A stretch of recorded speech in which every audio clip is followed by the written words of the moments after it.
Eccoci qua, ciao ciao.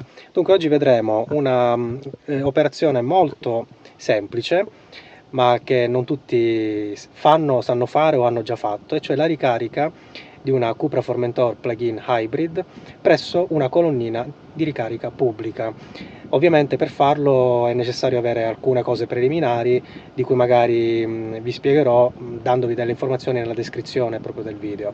Alcune cose fondamentali e preliminari sono naturalmente: uno, avere un cavo di ricarica che non è quello in dotazione, quello che danno insomma per la ricarica domestica, di quello parleremo in un altro video, quindi va preso, va comprato a parte se non ve l'hanno dato, se non avete avuto la fortuna di riceverlo direttamente dal venditore, dalla concessionaria.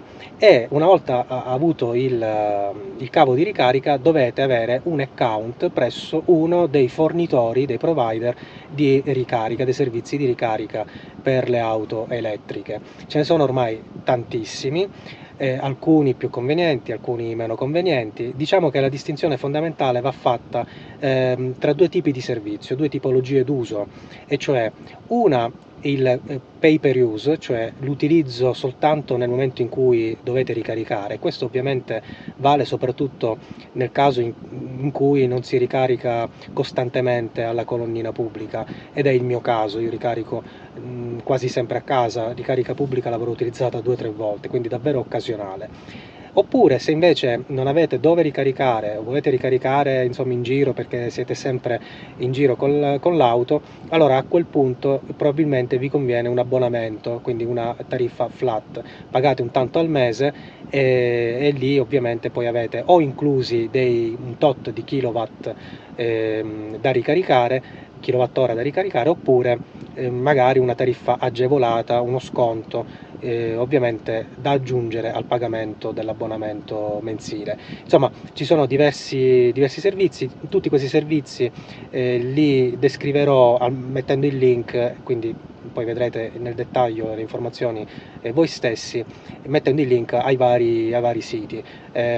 Duferco, naturalmente uno, Bcharge, NextCharge, e poi ovviamente NLX, eccetera. C'è da considerare che per quanto riguarda la Cupra Formentor Hybrid non è prevista la ricarica veloce, quindi quella in DC, in corrente continua, ma soltanto in corrente alternata, la AC.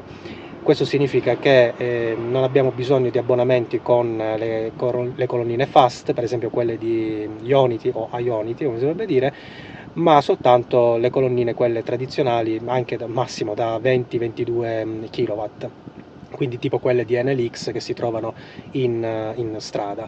Un'altra cosa importante: il caricatore della Cupra Formentor è lento, carica al massimo 3,7 kWh. Questo significa che qualunque cavo mettiate, anche più veloce, comunque e anche a qualunque colonnina vi attaccherete, comunque non ricaricherete mai a una velocità superiore a questa. Una ricarica piena quindi significa una colonnina può portare via anche 3 ore, insomma 3 ore e mezzo, dipende dalla percentuale con cui vi attaccate quando arrivate alla colonnina. Altro dato importante quindi: dal momento in cui la ricarica della Cupra Formentor è di tipo lento, e questo, apro una parentesi, per me significa che la Cupra Formentor non è il veicolo adatto a un utilizzo continuo, costante alla colonnina, a differenza di auto elettriche. Le plug-in hybrid secondo me vanno ricaricate in casa e poi occasionalmente, se capita, se necessario, alla colonnina. Ma in ogni caso questo dipende dalle esigenze personali, ma quello che è importante è che, siccome è un caricatore lento, evitate quei servizi tipo quello di NextCharge, di cui però io ho la carta, eccola qua, perché ogni provider poi vi fornisce la carta, spesso a pagamento oppure gratuitamente, però dopo aver fatto una prima ricarica sul loro conto. Dicevo, NextCharge per esempio vi fa pagare un po' meno il costo del kilowattora, ma vi fa pagare anche un centesimo, credo un centesimo al minuto o qualcosa del genere, per l'occupazione della sosta, diciamo così. E quindi per una ricarica lenta voi andate a pagare forse più, addirittura, semplicemente perché avete impiegato la piazzola, che non per i kilowattora effettivamente immagazzinati in auto. Non ha molto senso. Quindi direi che è un servizio che io sconsiglio, per la Cupra Formentor l'ideale è pagare il kilowatt ora che noi effettivamente immagazziniamo. Da questo punto di vista Enel X con Juice Pass forse è il servizio migliore, e considerate che il costo medio si aggira intorno ai 40 centesimi per kilowattora, ma ci sarà un aumento significativo a partire dai primi di marzo, probabilmente intorno al 58 centesimi per kilowattora, almeno Enel X. Non conosco gli altri operatori al momento, e naturalmente questa tariffa diciamo interesserà soltanto il pay per use, quindi l'utilizzo a consumo.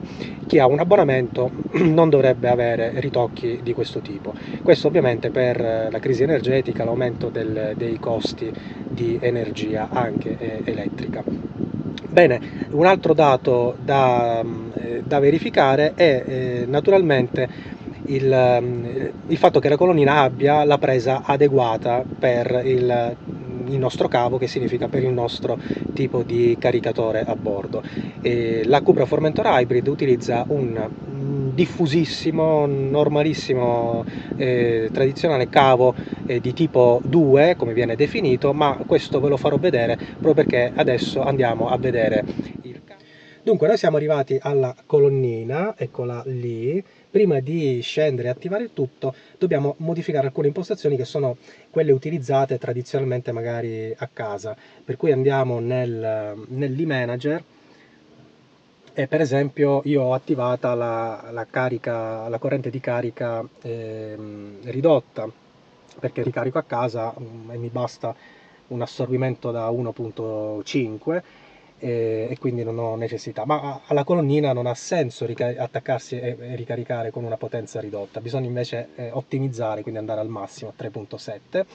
E un'altra cosa che vedremo nel momento in cui andiamo a spegnere l'auto, come sapete compare questo pannello e l'opzione ricarica subito.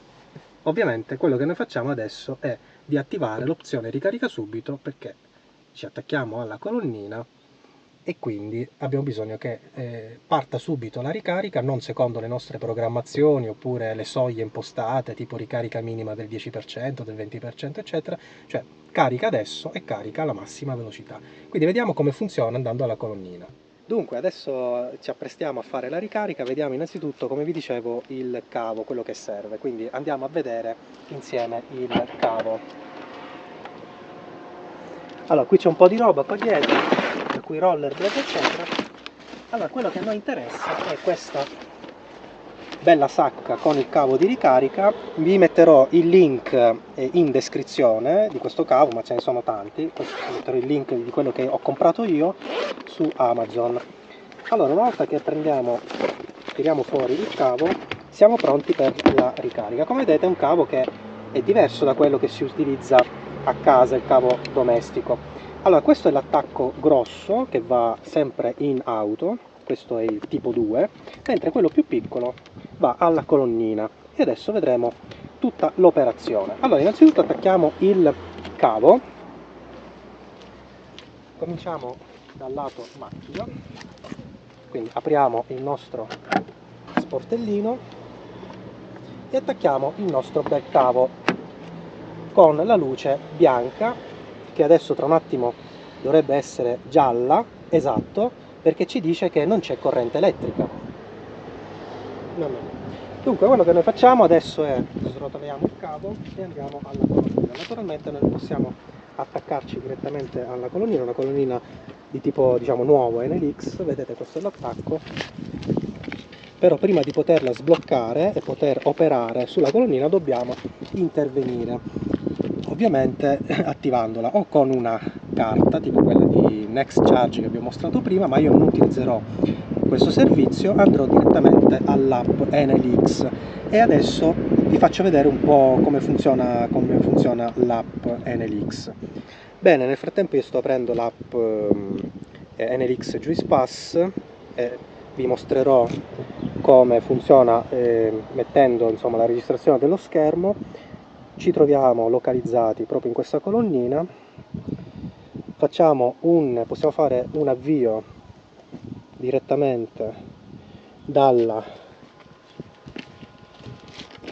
dalla colonnina con una scansione del quadro. Vedete il QR code che c'è in alto, dall'app io faccio la scansione, lui mi riconosce la ricarica.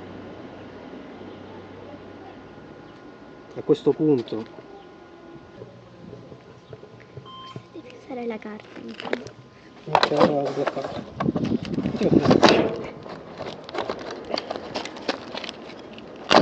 Ok, abbiamo inserito la spina e andiamo a vedere cosa succede qui dall'app. Quindi ci dà una ricarica e ovviamente nel momento in cui parte la ricarica poi utilizziamo la nostra app o eventualmente la nostra carta per terminarla. Adesso non è ancora partita, ecco, è partita in questo momento 0001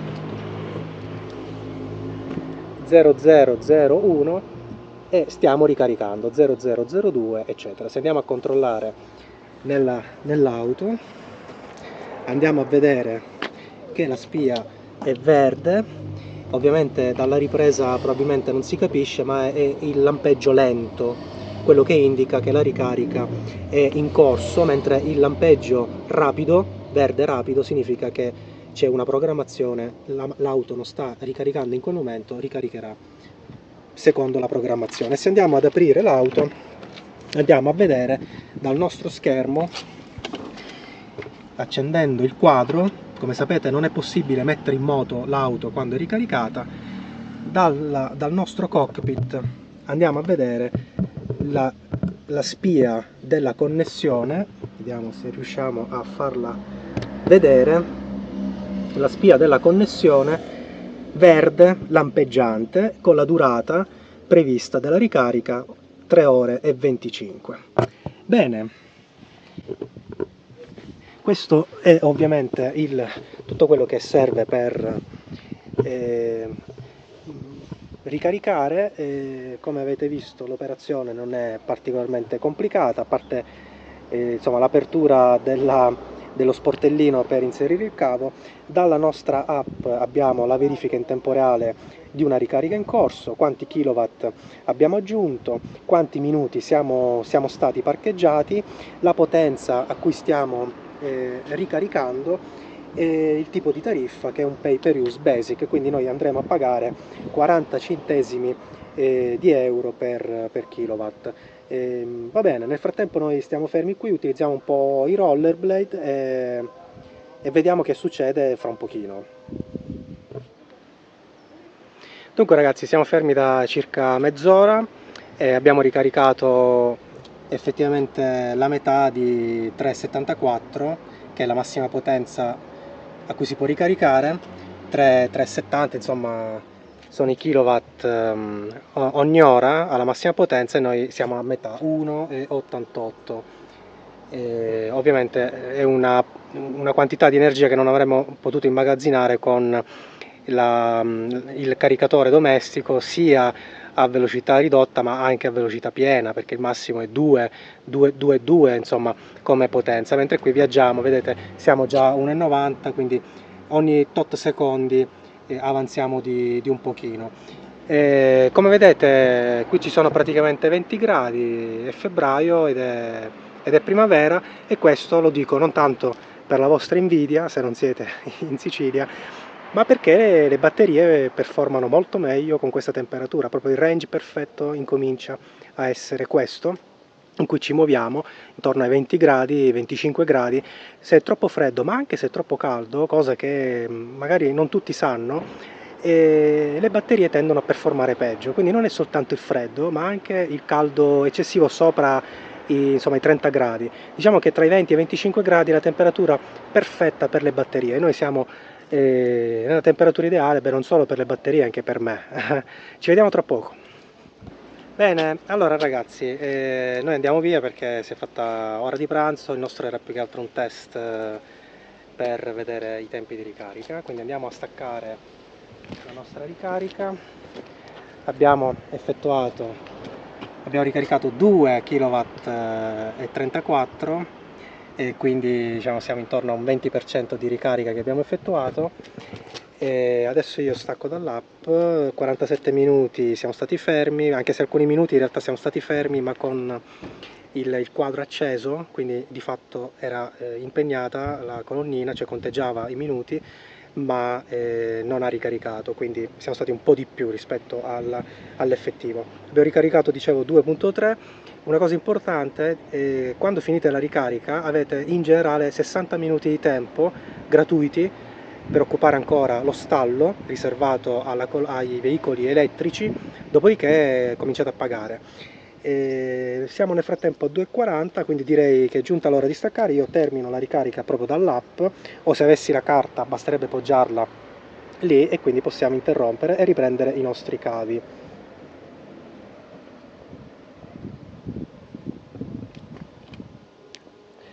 Bene, abbiamo ricaricato, dobbiamo scollegare adesso il veicolo e cominciamo con il nostro cavo, un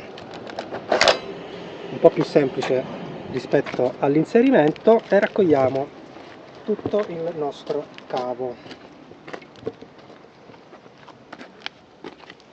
Quindi lo recuperiamo, devo sbloccare l'auto perché,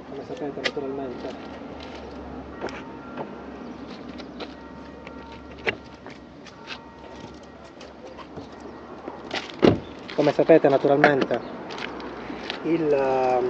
la presa viene bloccata nel veicolo per una questione di sicurezza,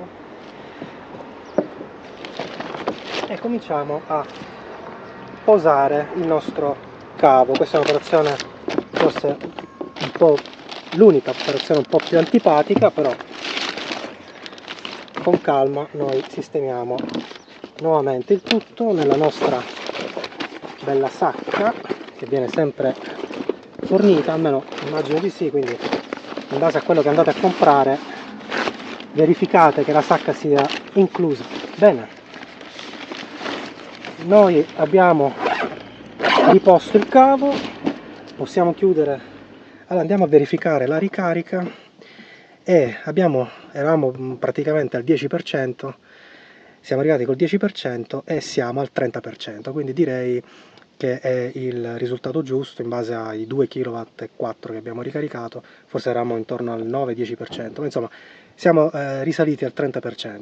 Bene, comunque questo era un test giusto per farvi capire come funziona tutto, abbastanza semplice, e capisco che è un mondo nuovo per molti e potrebbe sembrare insomma, un po' scoraggiante, dire come faccio, dove attacco, insomma molto semplice, funziona, vi ricaricate. Non è la soluzione ovviamente secondo me ideale per le plug-in hybrid in generale, non solo per la Cupra Formentor, perché la ricarica è lenta ed è previsto, insomma, secondo me, che l'auto venga ricaricata sistematicamente la sera, la notte in casa.